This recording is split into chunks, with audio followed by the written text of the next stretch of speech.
Hello, friends, and welcome back to Stories About Entitled People. In our first story, the OP did a great job with his manager who made life miserable for his employees. But before we begin, don't forget to subscribe to our channel if you're new here and turn on notifications so you don't miss a new video every single day. Here we go. You want me to come in on my day off? All right then. I used to work at a fast food restaurant. This particular restaurant got really busy during the summer months, so it was all hands on deck. During the time of this event, it was mid-June and I'd been there for about 2 months. I had a manager, let's call her M. M was the type of person to abuse power. She barked orders at everyone and never did any actual work. Even when we were busy, all she'd do is hang around in the back of the restaurant and talk with one of the cooks, who she was having an affair with. One week, I decided that I wanted to take a couple of days off to treat myself.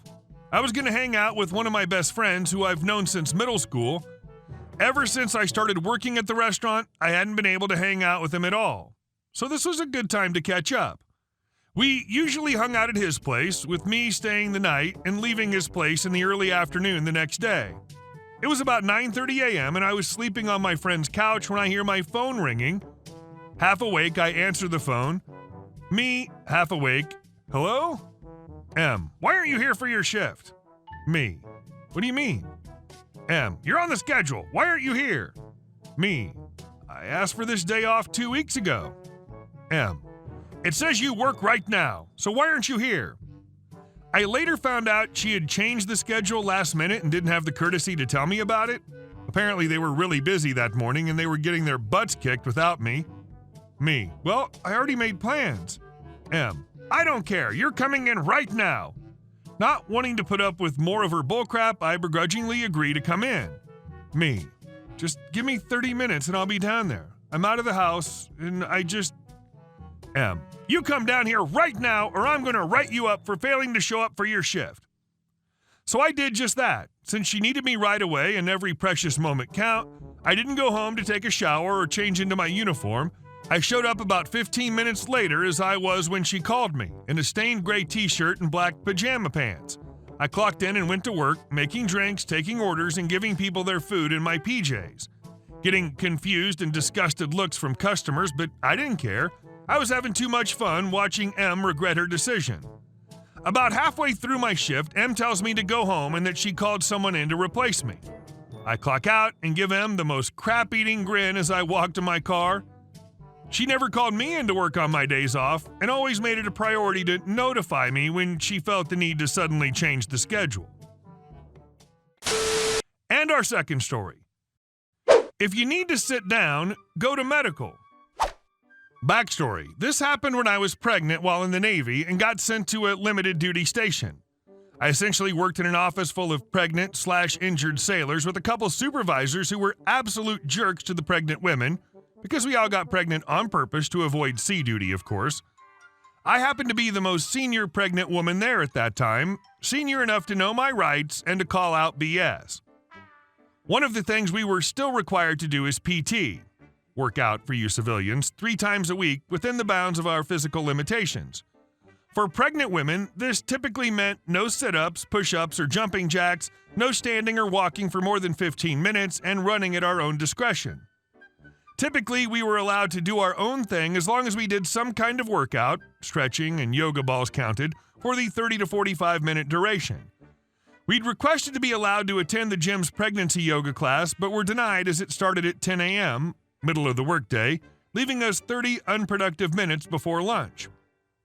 For the most part, we women were left alone. There were some instances where the men in charge would decide that all of us, including the women that were 7 to 8 months pregnant, were able to do whatever harebrained activity they thought up, like running in the rain.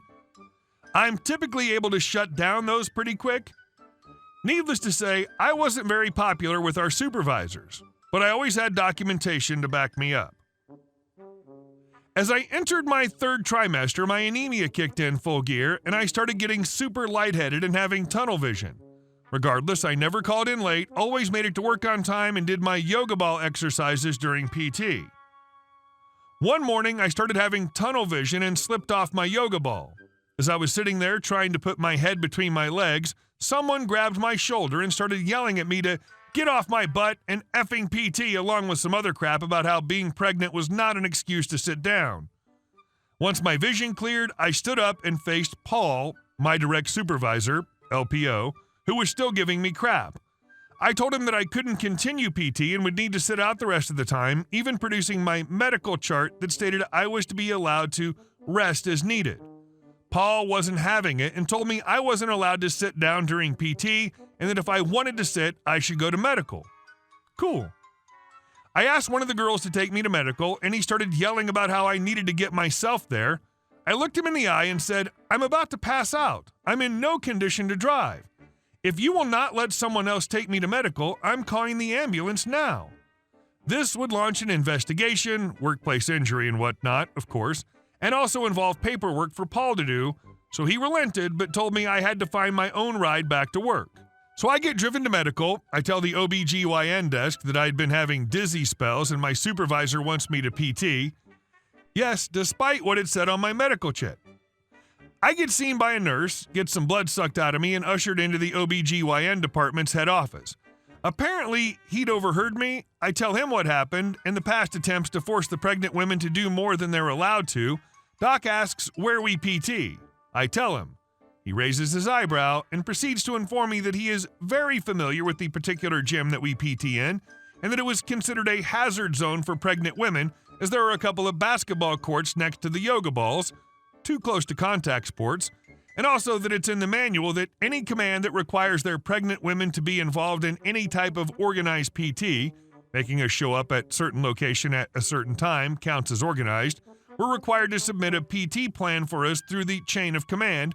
This involves going through 3 senior/master chiefs and 4 officers, including our captain, to be approved by the closest affiliated OBGYN department head, him, before they were allowed to subject us to any kind of PT. He then proceeded to print out the specific pages of the instruction manual, highlight the pertinent parts, stamp, sign, and attach his business card to it, and told me to take that to my LPO, Paul, and have him call him if he had any questions or he'd like to show proof of such a PT plan for our command. He then wrote down his private extension on the back of another business card and told me to call him if I have any more problems. He also personally writes me a new medical chit that says that I should be allowed to rest at member's discretion and only perform work that member feels that she can safely perform. They were having me do things like move heavy boxes of paperwork and test live equipment. While all this was happening, my blood work had come back showing stupidly low iron levels, so he had me increase my iron dosage and gave me a week off work, just to make sure that solves the problem. I get taken back to work by medical's duty driver. I walk into my office and immediately called into Chief's office to get reamed out for being late and missing PT. Apparently, Paul had failed to inform him that he had ordered me to go to medical. Paul stood in the corner with a crap-eating grin on his face. As Chief is giving me the knife hand, I pull out my paperwork for medical and place it on his desk. I then calmly proceeded to explain how Captain OBGYN department head would like to see our command PT plan for pregnant women and that he had kindly attached his business card if they had any questions for him. Paul read the highlighted portions and went, "You would actually go this far?" Me: "I don't know what you mean. You told me to go to medical if I needed to sit down, so I did. This is what I was given at medical. Looks like there is naval instruction related to this that we should be following. Oh, by the way, there's a copy of my new physical limitation signed by Captain OBGYN department head and a medical leave for a week. If you don't have any more questions, I'll see you next Wednesday." From that day onwards, the pregnant women in my office were allowed to PT any time during the workday that they wished, as long as they did it 3 times a week. This meant that we were all now able to attend the 10 a.m. pregnancy yoga classes. Amazingly, work production did not go down because we are, surprise, effective at getting our work done regardless of what time we started.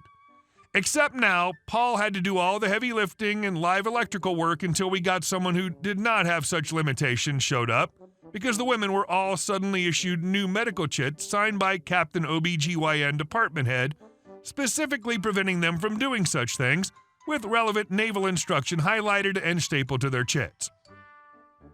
The military. You're 25, your body feels like it's 50, and you're treated like you're 5. And our last story. The neighbor's guests parking in my driveway are no longer a problem. I have a gated driveway I leave open during the day for a multitude of reasons. My neighbor keeps telling people they can park in my driveway even though there's ample street parking and he has his own driveway with extra spaces. I've asked him many times not to have his guests park on my property, but he just tells me I have lots of space so he doesn't see what the problem is. The next time this happens, if I just lock my gate with his guest cars in there and go on vacation for a few days, or just flat out tell them they're not welcome onto my property. The reason I always left the gate open was because it was busted. The gate will slide closed but will not open without extreme force. Basically a bunch of people pulling and pushing at the same time. There was something preventing it from just rolling back open after being closed, and I was too broke/mechanically challenged to get it fixed, so I had no idea what the problem was. A few nights ago, a neighbor has a party and invited a bunch of people over. Last time this happened, neighbor had a bunch of people park in my driveway, of course, and I guess some people got double parked in because some genius decided to solve this problem by parking in my driveway and closing my gate. Well, come time to leave, he realizes he can't get the gate to open. He asks me for help, but I tell him 2 people ain't gonna cut it, I'm injured anyway, and then I'm gonna call the police and report him for trespassing if he can't open the gate and get his car off my property. He can't open it, and it's too late at night to call anyone, so I tell him I won't call the police if he promises to come back bright and early the next day with enough people to get the gate open again. He showed up the next day with a repairman who fixed my gate and paid the full cost himself. I now have a working gate that I can close, so D-bag neighbor can't tell anyone to park here. Or at least he still can, but F him, my driveway's closed. Hey guys, thank you all for watching the video. I'll see you in the next one.